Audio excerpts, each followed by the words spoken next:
2, 1. Kalyn.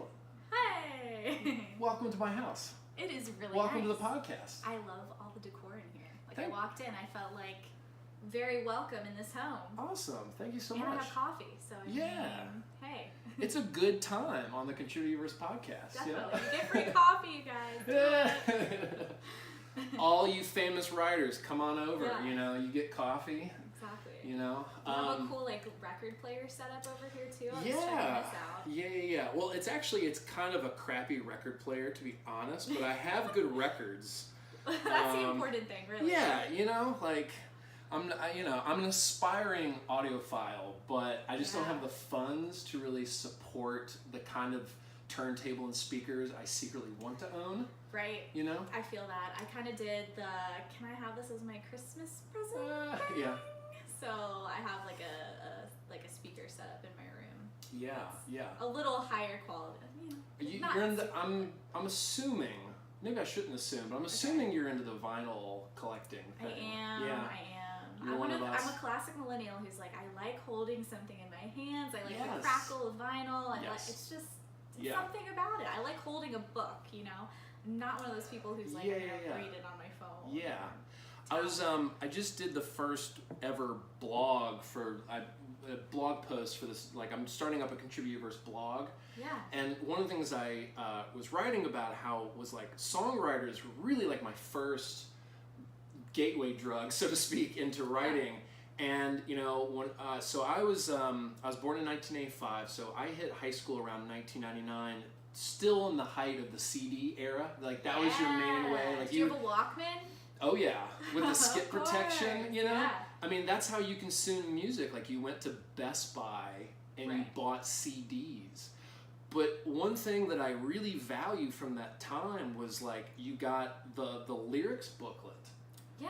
Those were kind of my first with poetry the art, books. And you could flip through and read all the lyrics. And I was always kind of, some bands would include the lyrics and that was really cool to me. But the bands that would just have some cool art, or just a swirl of art. And I'm I don't care. Lyrics, where are the lyrics? You know, particularly when they're the singer mumbles and you're I can't. What are you saying? You know. Yeah. I need to know. And so I think that's one of the reasons why it's carried on to a love of vinyl isn't just that tactile thing, but I love the booklet with the artwork and the lyrics. That's so important. You know. How did we get onto that tangent? I was talking about your record player. I had to throw it out there. Decoration. Well, I did want to, before we get too deep, I wanted to start on a note of gratitude to you for highlighting the Contributorverse podcast, that recent article you did for Charleston Scene, and just your overall support, really, of the Charleston poetry community and the arts community in general. But I know, the Unspoken Word and the Charleston Poetry Festival has really benefited really cool stuff from articles I know you have written. Yeah, and so awesome. So I want to start by saying thank you. Well, thank you for doing cool things. Well, there's an interesting relationship between, of course, people in a community trying to do cool artistic things and journalists and people who have the ability to shine a light on cool things that people are doing. Right. You have a lot of power. I've never you really probably thought don't about think it of it that way. You don't wake up and be all my power, you know? All the things I can do today. But I'm sure you do think about, journalism about art and music and community is what ties a community together. I mean, it is. We've lost the sense in some ways of how important a newspaper is. 100 years ago, 200 years ago, a newspaper was was what tied a community together so many ways, and we've sort of lost a little bit of that. But I think we have, definitely. I mean, there used to be 2 issues of Post and Courier that came out every day. You had the morning paper, and then you had the evening Post. And that was before my time. But talk about deadlines. Talk about working literally around the clock. I mean, I do want to get back to your sense of how you deal with deadlines, because of all the writers, I have a lot of writer friends and people that write for a living in a lot of different ways, but someone in your position has probably a more intense relationship with deadlines than anyone else I probably know. So I want to get to that a little bit later. But I wanted just to kind of start with, that podcast article that came out about a week ago, I think, at this point, right? Yeah, a couple weeks, maybe 2 or 3 weeks I'm sure ago. it all blurs it together, really you know. But again, so you, I know it was actually kind of a new thing for Charleston Scene that the whole kind of issue was centered around podcasts. Right. Tell us, like, what was that decision process, or how did that come about? It's kind of a new thing we're trying with Scene right now. Is why don't we try to make it a little, the cover story is a little more than just one article. So like, let's make it a cover story, and then you have like a side column, and then you have maybe one of our other typical features will bring in that topic or theme. So we had like podcast trivia was our like cool fun themed column, but the idea is just to make it kind of a more engaging read. Yeah, no, I like that a lot. More meat to it. Yeah, you know? and this podcast one was the first time you had experimented with that? Yeah, the first time that I've done it while Yeah. I've been at the paper. So cool. It was our podcast issue. Yeah. That's when we dubbed it. So, Yeah. And that was really cool. I mean, the idea kind of came from, I had a podcast for 2 years. Right. And then it kind of came to a close recently. It gets to be a lot, you know, doing a podcast every week. But it's a lot of fun. I hear ya. I had a great time while it lasted. We had a great run. It was the Fringe podcast. Yeah. We did music stuff. But Yeah. so after that, I kind of was like, well, you know, there's a lot of other podcasts that I've heard of, like floating around in Charleston. Let's really dive in and see how many there are. Yeah. And I discovered a lot. And I didn't even like hit the iceberg. Like after this article, I got emails and phone calls from people who were like, you didn't feature my podcast. I was like, I'm sorry, I can't know them all. But well, I was slightly aware that there were some podcasts included in the article that probably get a lot more listeners than this one gets. So thank you for again shining a light on us. I mean, it was definitely appreciated. But so we had a really cool conversation. What was the bakery we went to? Brown's Court. That place is great. Thank you for introducing me to that place. Sure, yeah, it's really cool.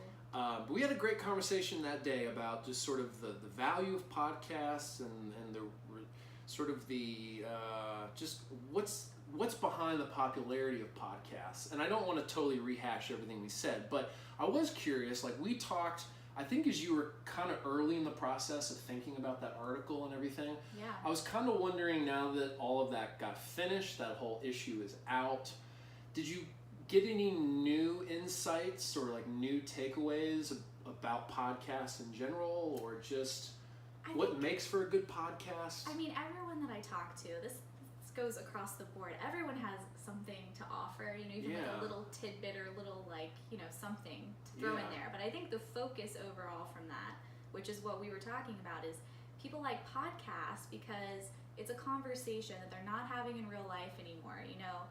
People are online or they're, you know, texting all day, and people don't just like sit down and listen to another person talk to them unless it's somebody they know. So you can listen to a full conversation with somebody you've never met, don't know much about, and get to know them that way. And people kind of are craving that in our generation. I definitely. And we touched on that. We talked about that a lot, actually. So that was kind of overarching. Almost everyone mentioned that. Yeah. No, I think that's definitely a hunger that we have right now in our society that podcasts are kind of filling, you know, which is really cool.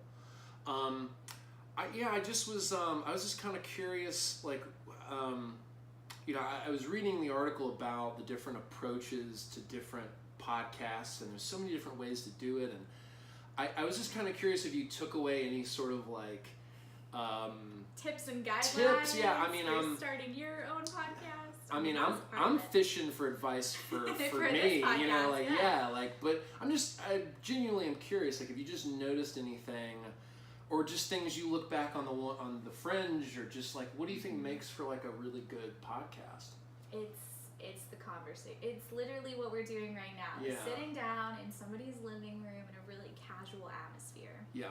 And getting to know them in that setting, compared to, you know, the idea of something being way more official and like polished. Polished. It kind of takes away from what I think is a good podcast. I mean, that's like more of a personal opinion, though. And what I think makes a good podcast. So sometimes people like listening to that kind of stuff.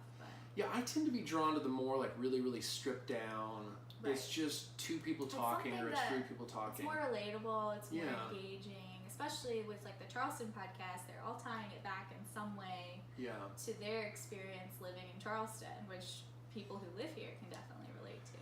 Yeah. So that's a piece of it too. I guess there's kind of like a temptation to start trying to throw in a lot of bells and whistles and but I just the ones that get too into that, I just feel like come off as kind of corny, Yeah. The ones that are trying to do, I mean, there is a place for like the old idea of like a radio like variety show kind of thing. And that's some of them are like that. Like To the Echo is a little more of a variety show. Like they do their own skits and stuff. Yeah. But then they bring on guests some weeks. They don't have guests every time, so it's like kind of a little different taste. Yeah, I don't know. I think we've mostly stuck to a pretty stripped down format, I know. Right. And you have an interview most weeks, or if you don't, then it's like talking about a topic. Yeah. I know Derek had an idea early on, and maybe we'll still get to this, but he really wanted to do like these kind of fake commercials throughout a show. I think that's funny though. Like these really absurdist kind of things, and I hope we'll get to it at some point. I mean, it's just we've only been doing this for 8 months, so I'm sure things will continue to evolve. But I think he wrote out a few of them, or like he wanted to do something like Derek has a very absurdist sense of humor that I really love. And he wanted to do something like where at the beginning of each episode we would kind of describe where we were. Like we're recording this from like a space shuttle evacuating Earth after the apocalypse, and like we would try to he wanted to like kind of weave it in occasionally throughout the thing. That's funny. And I was like, that's a lot of effort though. I'm gonna forget about I was like, that. I don't know if we can keep that up. What are we talking about? Where's the spaceship come in? Oh wait, are we in a volcano this episode, or like on a spaceship, or like So that's all cool, but that's funny though. Yeah. So you should do like one themed episode like that. Just throw it in there. Don't say anything about it, and then go back to normal the next one. Well, we did have a fun time. We did one drinking game episode. Oh, nice. Yeah, that's fun. We made up the rules for it about 30 minutes before we hit record. We called it literary roulette. Like we were rolling a dice, and then it was like taking shots, and then answering questions about like books we loved. It was kind of wild. So that's fun. I want to be invited back on like an episode like that. Let's do that. Yeah. So let's kind of talk about Charleston Scene in general and just the work you do. How long? Well, I guess should we back up how long have you been doing journalism? Like what's that story? Probably since like halfway through college. I really kind of honed in on it. I got an internship at the city paper. Okay. I was one summer after college, and that's what like my first real taste with journalism. And I was mostly doing like the music briefs. Yeah. Was what I was writing. So like interviewing a band that was coming into town and writing a short, 200 words about them. Yeah. And I kind of got on the music beat that way. Interestingly enough, like music has always been big in my life, but it was like they just put me on that beat kind of, and I was like, okay, I like this, that's cool. Yeah. And then after that, my major was public relations in college, which I stuck with, but I focused more on the print side of that. Gotcha, yeah. Doing the journalism stuff. Yeah, I know music journalism is definitely pretty much at the heart of what you do. But I mean, so if we go way back, I've been writing since I was like 6 years old. So what was that like? Those were some great novels, let me tell you. You know what I did? Like back in middle school, I wrote a lot of novels that were like me going on like mystery adventures with my friends, and we had like secret spy names. Yeah. That was the stuff. So I always knew I wanted to write. Yeah. Kind of, since I was younger. Well, I definitely wanted to, maybe we could table that and come back to it a little later, because I wanted to talk about what writing, you maybe do outside of journalism. Okay, if we're talking journalism, that was kind of college. Yeah, I started getting into that. But like at that time, like I know you said you sort of got assigned to like a music thing. Was that sort of what you set out to do? I mean, were you really trying to cover like Supreme Court cases, and then they just No. put you on music, and you're like, well, I guess, you know. Like, I've definitely more been in the feature writing department. Like I've always wanted to do feature writing, which is what I do, which is awesome. Yeah. But yeah, I mean, working at City Paper, obviously, it was like you're on the events beat kind of if you're an intern there, which means you're going to be like either writing a roundup of stuff happening that weekend, you're going to be writing music or visual arts or theater, kind of one of those, or food. Right. So I just kind of was on the music train. I did more than just that, but like the music train was where I got put. Yeah. And then I got hired on as a freelancer after that, and it was straight music that I wanted to do. I was like, just give me all the music assignments so you don't have time to write. So yeah. And then from there, at college, I worked as like the articles editor for our magazine. Where did you go to school? USC in Columbia. Okay, yes. Yeah, so Garnet and Black was the magazine. So I'm from Columbia originally. I don't know if we talked about that. I think you mentioned it. Yeah. But where are you from originally? I'm from here in Charleston. Oh. Yeah. So we did like a little so I grew up in Columbia and came to gotcha. Cool. So what were some of your early music loves or current music loves? Like what's just your relationship to music? Yeah, so music-wise, I've played piano since I was 4. Yeah. So that was kind of the instrument I grew up learning and loving. And then my dad is a big classic rock guy. So he's like, you know, into the Pink Floyd, Led Zeppelin, all that. Yeah. So I grew up listening to that. Those were like my influences growing up. It's a good education. And then I had the classical piano side too. Yeah, so it's like kind of a blend. I love jazz. I like getting into that. But so music's always been there for me. Yeah. And then concerts. I love live music. That's huge in my life too. Yeah. Remember, my very first concert was a Hillary Duff concert in 7th grade. And I got to go backstage and meet her, and I was like, this is the dream. Yeah. So that was fun. And you're like, I want to do this all the time. Right. You know? And then now I get to interview musicians all the time. That's cool. And I get to go to shows sometimes. So I'm sure you've collected some interesting stories over all that time of going backstage and seeing the belly of the beast. Exactly. One of the interesting things I think about journalism in general is you have an interview with somebody. We were talking about this a little bit. Yeah. You talk to somebody for an hour, maybe. If you're doing a phone interview, maybe like 15 minutes, 30 minutes. But you get so much more information than you could possibly put into, 500 to 1,000 words, which is usually what I write within. So it's like you get all these really cool like stories and tidbits that I'm only ever going to hear because I'm not going to be writing about it. But that's the fun part for me. Is those little the little juicy tidbits in between everything. Yeah. It might not make the article, but sure. It's pretty cool. I'm just curious. I mean, are there any little anecdotes or things about a musician that either you couldn't put in the article or just maybe for legal reasons or just didn't have the space but you thought was really interesting? All the time the space. Like, I mean, I can't think of any specific maybe that question's right too now, broad, but I'm sorry. But that definitely is a thing. You get all this information, these cool side stories that might come from a question you ask, but then you spin off into this other direction.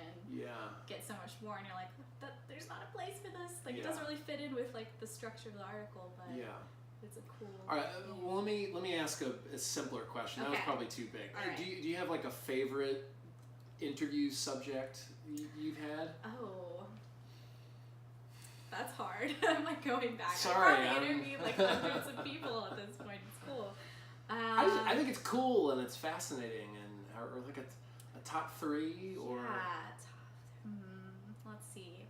Most of the interviews that I do with like the bigger artists who are coming through town are over the phone. Yeah. And phone interviews are just not the same as a sit-down interview. I'm sure. So if I go to my top 3, it's probably going to be local musicians that I met in town. Probably one of the top 3 definitely is the High Divers. Locally. Yeah. It's really cool. That was one of my first interviews at the paper at Post and Courier, and I got to sit down with them right after they had a car crash, a really intense car crash in Arizona. Yeah.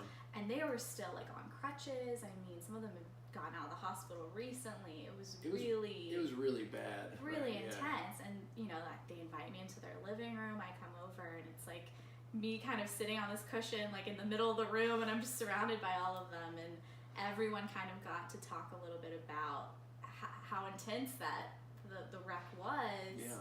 But then also you see like a drum kit in the corner, and they're like, we're starting back up again, like I'm learning to play drums again after like this horrific thing, you know. But that was probably really cool because it was like 3 hours probably that I was over there, you know. Really got like in depth with them and their story. So I guess let me ask you kind of a craft question, you know, like a writing craft question, you know. So let's take that experience. You know, you spend 3 hours with them. They have this incredibly powerful story. Do you tape record a lot of your conversations? I know for stuff like that. Yeah. So you have 3 hours worth of audio, all these notes. Where do you begin? How do you begin putting together what will become the story? Is there a certain... It's a big question. Sometimes I don't even know. Is it...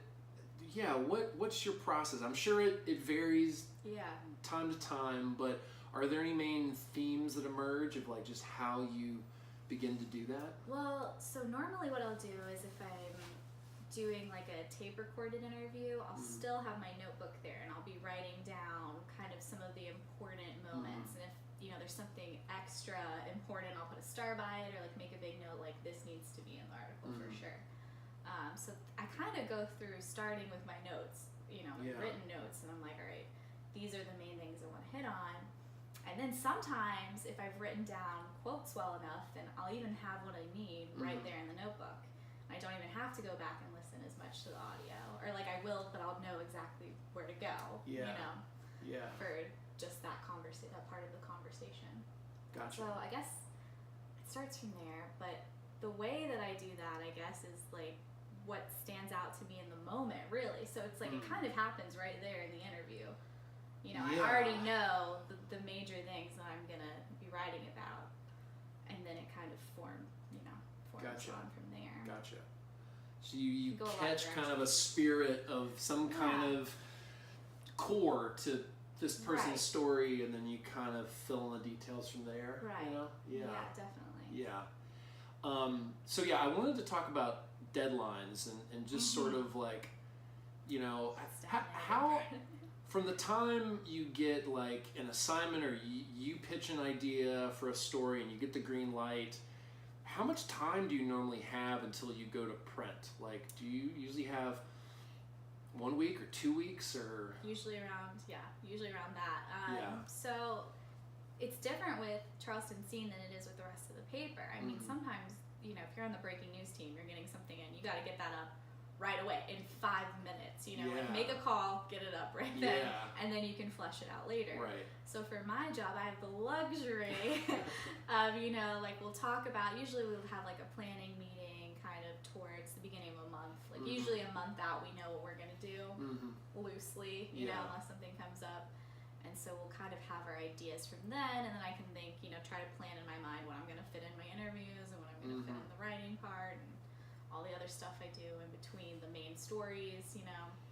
So sometimes it's a week. Sometimes it's like, sometimes I have an interview and I have to kind of write it like the next day too, because it's like the deadline might not match up with when I can talk to somebody, so it's like to push it, you know. And then, so it can be like, all right, you have 1 day to write this, or you have, you know, maybe 2 or 3 weeks to kind of get your sources together for this. So how do you deal with that kind of pressure, you know? Because, I mean, my writing life is really different. I mean, I kind of write, for the most part, what I want to write, when I want to write it. I put it out on my own terms, and but there's downsides to that too. I mean, I have to impose deadlines on myself, which is you have to create your own tricky. Deadlines. You know, and I don't have the instant readership that also comes with being a part of a city's major newspaper. So there's trade-offs, but you know, I rarely have anyone, you know, calling me like, Matt, where's that poem? You know, you say, you know, right. I need that poem on my desk by noon. You know, like I don't really have to deal with that. So, what's that like? It's, you know, I feel like at this point I've gotten used to it. Ever since like city paper, it was like, all right, you have this to get done, and you have by the end of the day to get it done. Kind of was happening back. But even you go before that to high school, you know, you have assignments for papers or whatever. Sure, you have a date to turn it in. That's kind of where it starts, right? Then you just get those deadlines a lot faster and more things to do in between them. But like honestly, at this point, it's like planning is huge. Like planning is like, I was posting on Facebook the other day. I was like, planning is like 90% of my job. Writing is like 10% of my job. You know? I'm sure. Yeah, so it's like as long as you get in that kind of routine of like, all right, I know when I need to get my interviews by. I need to set aside X amount of hours to write this. And this is my final deadline. Then it just kind of happens. You make it work. Make it work. But I mean, that's such a strength. I mean, there's like so many people that are maybe like, you know, an aspiring novelist or, you know, lots of different creative writers that, you know, probably discipline and giving themselves deadlines is probably like one of the hardest parts of it. Well, another thing too, as far as like journalistic writing versus personal writing, like writing a novel or a poem, is you're way harder on yourself with your personal stuff, and you're more of a perfectionist with that. Like for me, it's like I just don't have time to be a perfectionist, you know?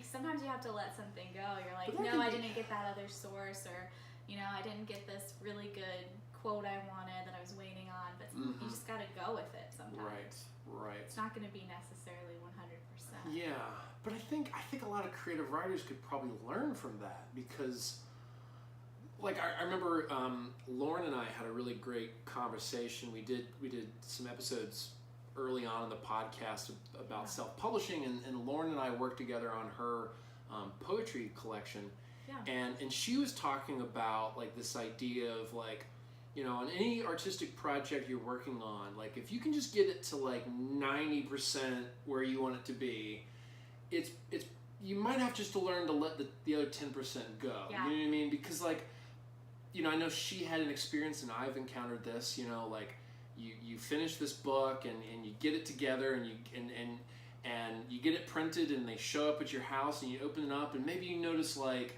one mistake or one typo, or maybe not. It's not maybe like a technical thing, but maybe there's a poem in there, or there's like a chapter that you're like, oh, in retrospect, I could have done this with that, and she was just really making the case. I think it's a good case to make, that like you got to let that stuff go. Like otherwise, it could be a crippling kind of perfectionism that you end up never putting anything out. You never let anyone read anything because, well, it's not 100% perfect.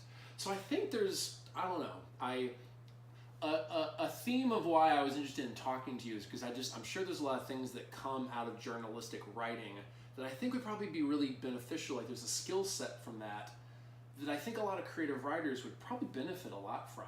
Yeah. You know what I mean? The idea of kind of, you know, which I've experienced in a creative writing atmosphere too, of writing something every day. Yes. Just like making that a task, no matter what it is. Like obviously some days it's not going to be, you know, an amazing poem, but it's going to be 3 lines of something that have come from your brain, and that's better than nothing. Yeah, I've been kind of on a year-long experiment of trying to write every day, and it's so beneficial and hard, I'm sure. Yes. But one of the things you have to accept pretty early on is that like 75% of it is never going to see the light of day. It's going to probably sit in your notebook, but it's the time you spent, and it's all those pages that are just you writing for yourself, just getting the words down on the page.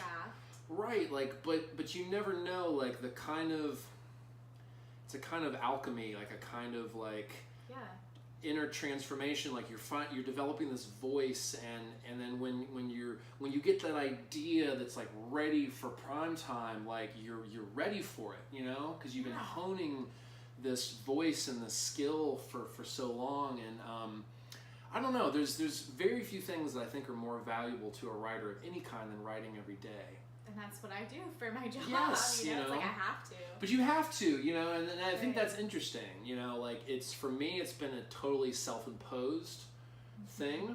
Which is more impressive in a way. Well, I don't know about that, but it's just been the funny, how my life has turned out, you know, because I went from like teaching, you know, there was like a highly structured, you know, I had to be highly disciplined just to keep up with that job. Like, all your lessons, like even though we have stereotypes about like lazy teachers, I don't think there's really even such a thing as a lazy teacher. Even the laziest teacher is still working harder than a lot of other people. Yeah.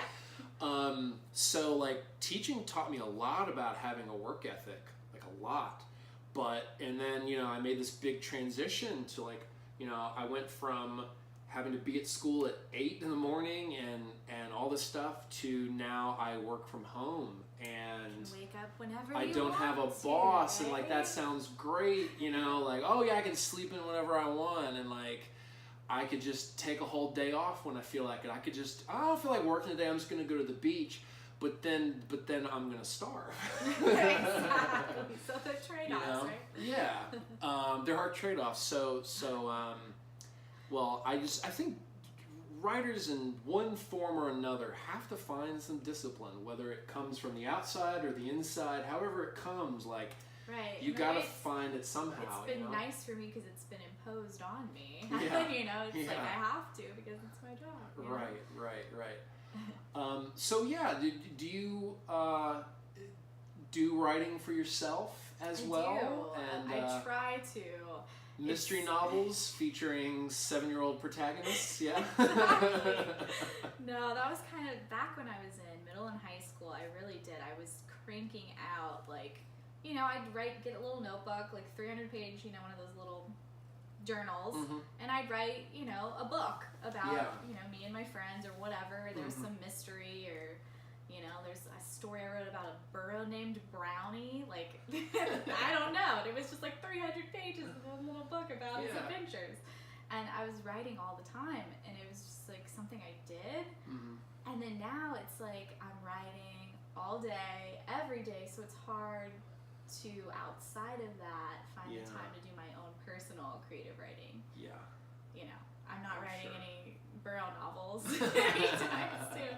But also, you know, like in college, I did a lot more poetry too. Poetry is kind of where I turn to from my burro days. Gotcha.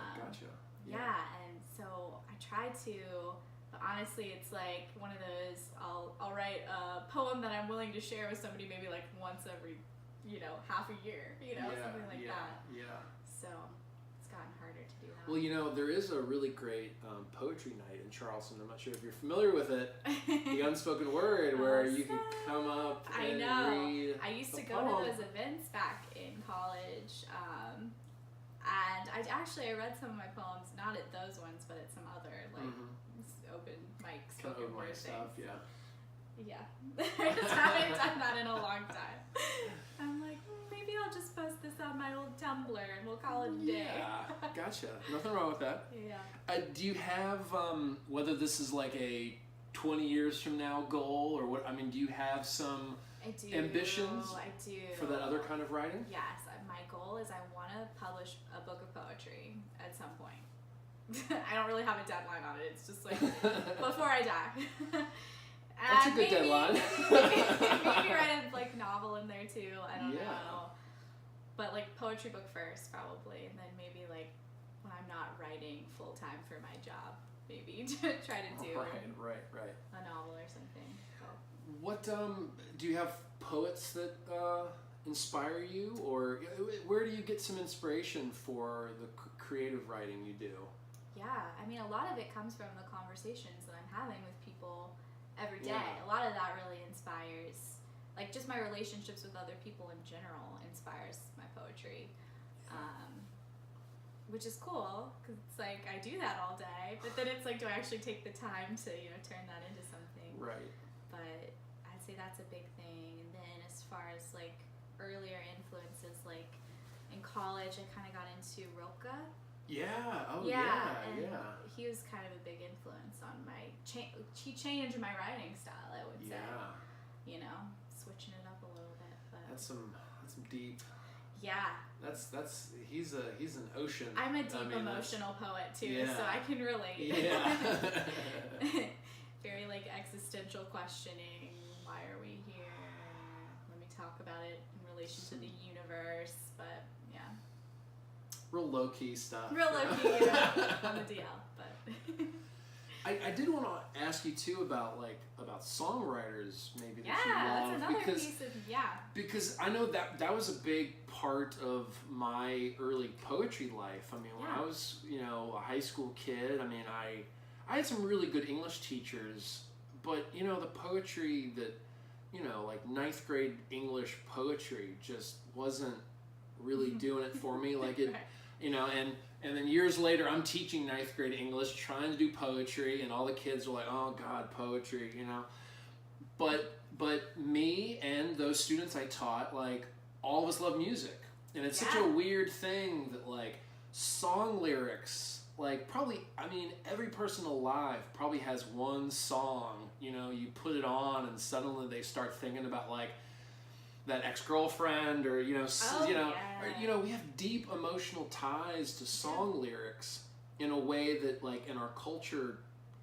poetry has struggled to make that in a mainstream way. And so the earliest quote-unquote poets that I loved were just were songwriters and musicians. So who were your like early influences? Well, I mean I did, so I came to music really, really late. So like when I grew up, this is really funny, I grew up in a pretty strict Christian household that really... That's a thing. That is a thing that happens, particularly in the South. And music and a lot of like TV shows were just kind of banned One from of my the house. good friends, same thing with her. Yeah. It was like she listened to exclusively Christian radio growing up. Yep. Yeah. I remember like Christian bands like that I listened to, and they're terrible. And then just music at church, and is there still like you might remember, just because I know you spent some time in Columbia. I'm trying to remember the Christians is like WMHK or I could not tell. Something I like couldn't that. Tell you. But Christian radio. That is a big thing though. So I was really starved of kind of any pop culture from like birth to 13, and then my parents split up, and a lot of things changed in our family, and I started seeking out music, and I literally knew nothing. Like I had like kind of knew the phrase the Beatles, but I really you didn't actually know the Beatles. No, like I didn't know. I mean, literally started at zero. Yeah. And I just started asking friends like, what's some cool music I can listen to? I was real hip. And then, but I had a friend introduce me to some classic rock, Zeppelin and Jimi Hendrix and the Doors. That's where I kind of started. But what I really latched on to was a lot of like early 90s rock. Nirvana and Pearl Jam, and that was huge, and kind of figured out a little bit of, from that, kind of figured out punk. I definitely went through like a big like Black Flag, Dead Kennedys, that kind of stuff. I had my punk phase, a lot of black clothes, in high school. Everyone goes through that. Yeah. So, but my earliest writing inspiration was really some of those song lyrics. I was just kind of writing about this in that blog post I was talking about, where I think my earliest writing technique was like I would kind of take a song I liked. Like I remember I did this with Jeremy by Pearl Jam, which is a song about a school shooting, and at that point in high school, like Columbine had just happened. So it was a big thing, like just the whole country and was kind of talking about this issue of violence in schools and this fear of like, what if somebody shows up with a gun, and why that might happen. And so it was interesting that song, you know, which came out in '91, was like talking about that, you know, many years earlier. So I think I remember writing a poem that was sort of about like why school shootings happen, or trying to like just get into that. I had a really dark imagination, but I remember kind of like basically modeling it after Jeremy, you know, like, and kind of, I'm sure I probably stole a few little words or phrases here and there, but basically, like, I didn't have any original ideas of my own, so I would just like take a song. Really, yes, you know. The ultimate question. So I would take a song I liked, and I would kind of write my own version of it, you know. Yeah. But I didn't know how to play an instrument. I couldn't sing or whatever. So this was exclusively like you writing lyrics. Well, I think in my head. You kind of hear the music, kind of. Not really, like. Interesting, yeah. I basically kind of like just sort of decided that like, well, okay, I love these. I love looking at lyrics and like that was always my favorite part of a song, was always the words, and because I had no training whatsoever in music, so I didn't really understand like any of that. So I think I just kind of realized that like, okay, if you take these song lyrics and then you kind of strip out the music and the singing and all of that, it's basically a poem. And I think when I realized that, I was like, well, I could just write poems, and that can be my way of all of that, you know. I think that early deprivation from music, I think, kind of screwed me in terms of being able to pick up an instrument.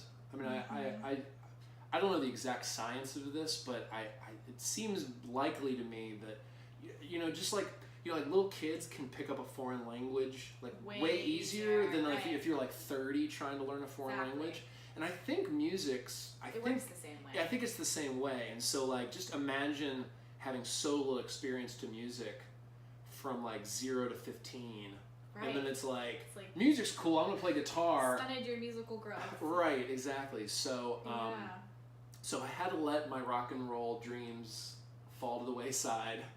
And but the writing. No, there's enough YouTube videos that you might be able to watch them like all day. You can pick it up now. But luckily, writing was the right fit. Yeah. You know. So but I still to this day draw a lot of inspiration from good songwriters. So So I mean, as you approach, let's say, like writing your poetry, do you have some songwriters in the back of your mind that are influencing you subtly or not?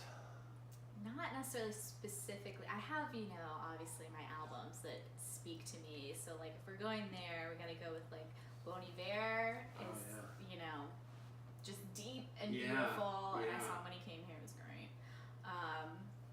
And then also Fun, the band, their album Aim and Ignite was like one of my like high school, you know, anthem albums. So like I know every word to that, and like I just like the playfulness of it, but also it gets, you know, deep into those kind of like relationship topics.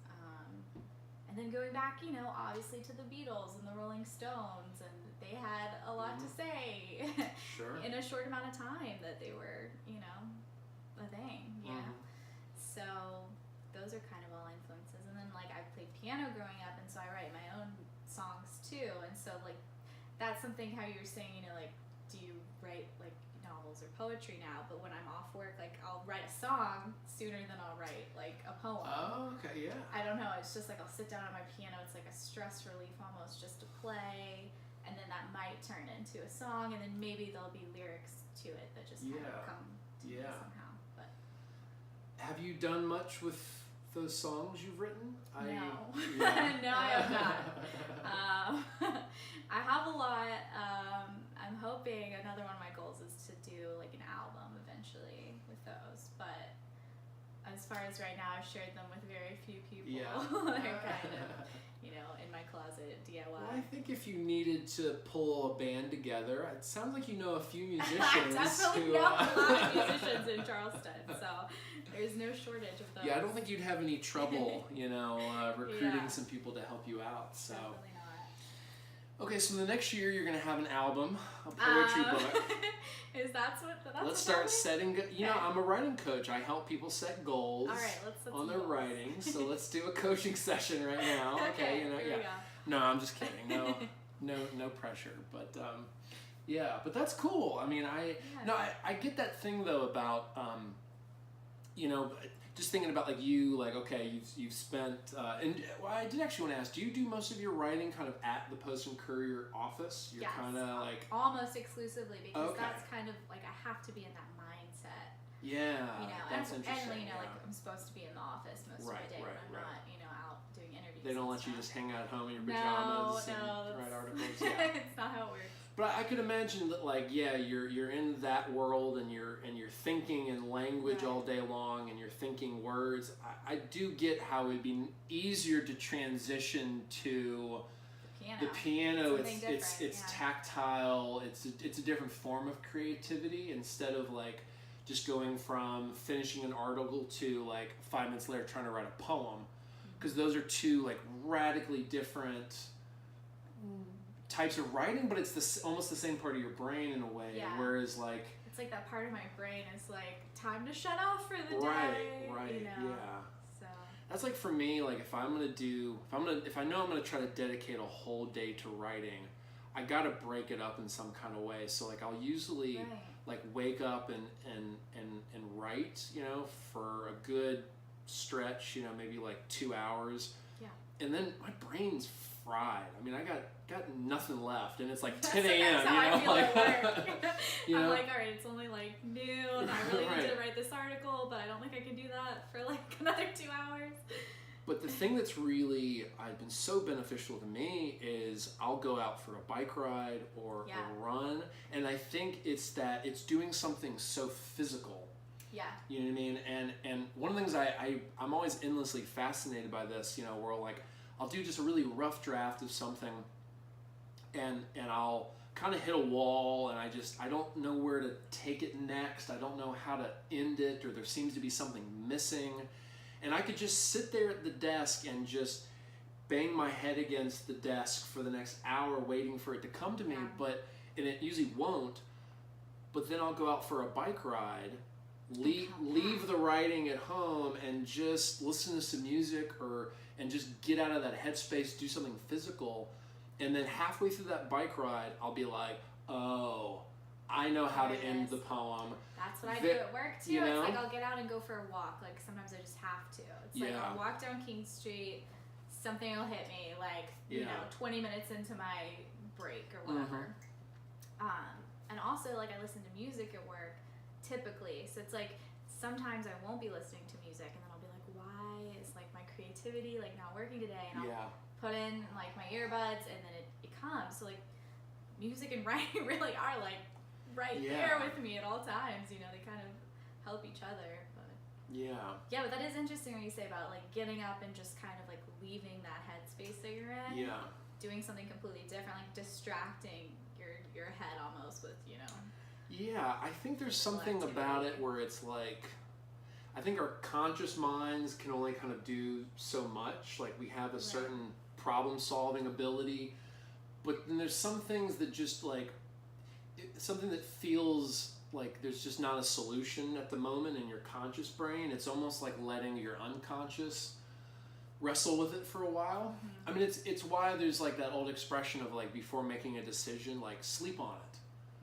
Because there's literally, I think when we sleep, when we take time to rest away from a problem, we get like a new kind of insight on it. And so I think that's so important to the creative process. I mean, there's just like doing a piece of writing and you work as hard as you can on it on Monday, and then just letting it go, getting a good night's sleep, and then coming back to it on Tuesday. Sometimes I do that, you know, at the office too. If I have enough time, like I need to leave this for today, and like, you know, write a brief on a concert announcement or something to like get away from a large piece that I'm working on, and then I'll come back to it the next day. Or a lot of times I find that I get inspiration like right at like 4:30 or 5, like right before I'm supposed to go home, and I'm like, all right, we gotta go, and then I'll like write for like, you know, a couple hours, and then it'll be like 6:30. I'm like, all right, I'll come in like late tomorrow. So it's weird. It comes in weird times.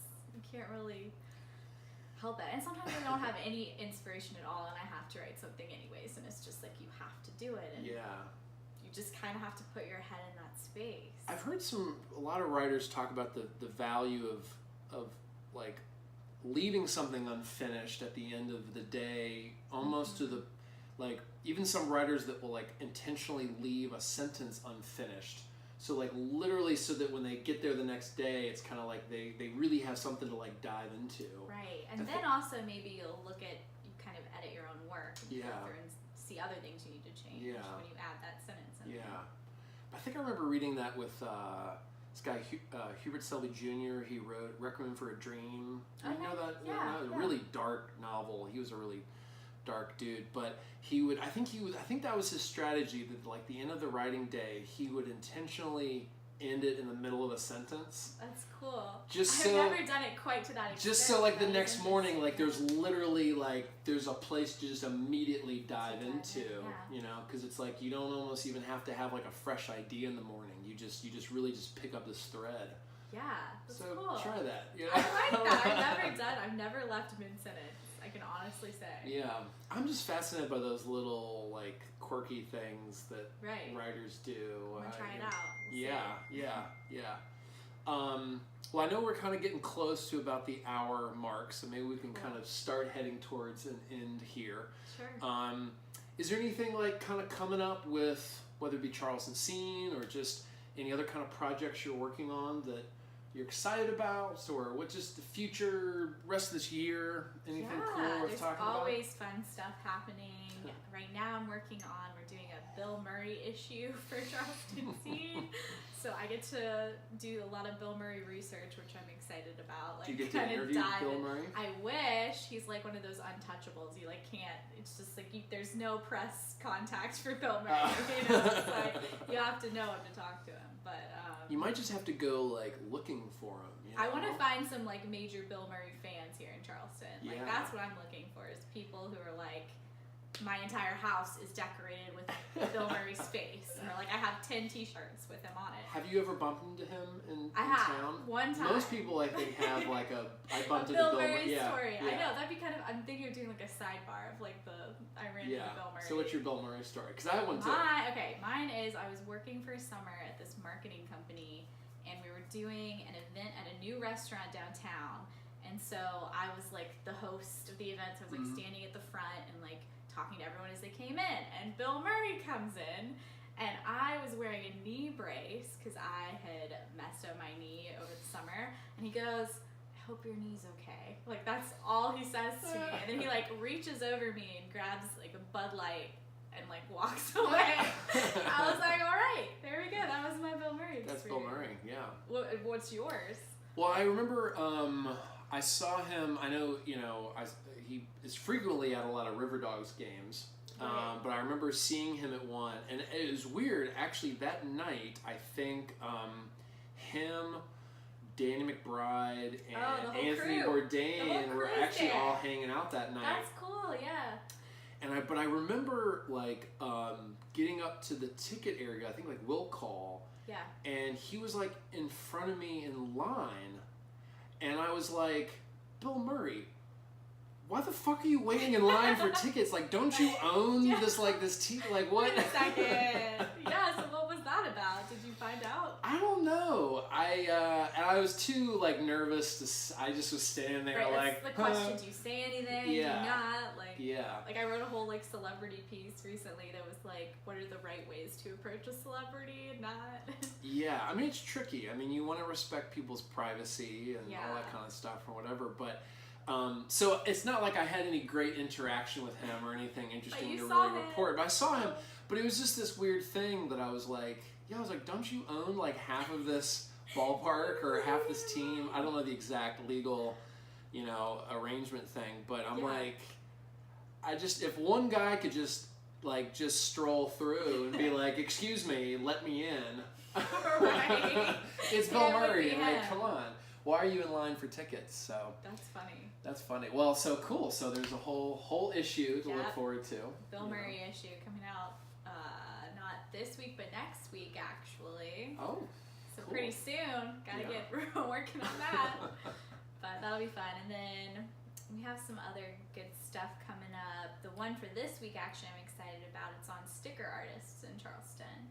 So like sticker art as a form of street art. Oh, cool. Which is cool. So that's fun too. I love you get to dive into all these like just little quirky worlds of, it's fun. Like I got to talk to like fire spinners in Charleston, which is cool. Like very niche, Like, and we're only like 10 that exist in Charleston.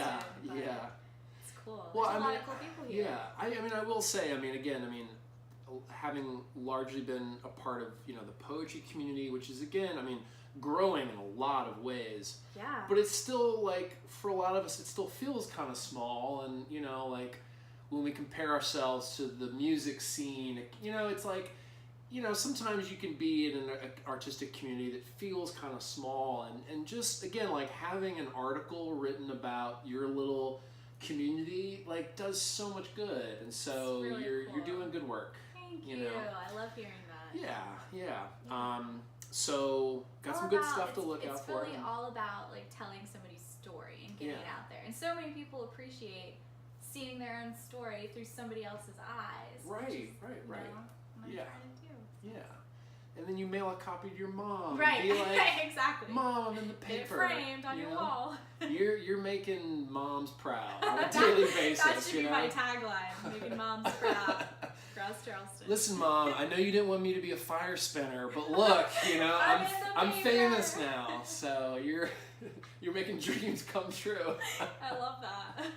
That's great. Well, thank you so much for stopping by. Thanks for having me. And we'll look forward to your album and your poetry book. Yeah, I'll let you know. Cool. All right. Well, thank you so much. Thank you. All right. Bam.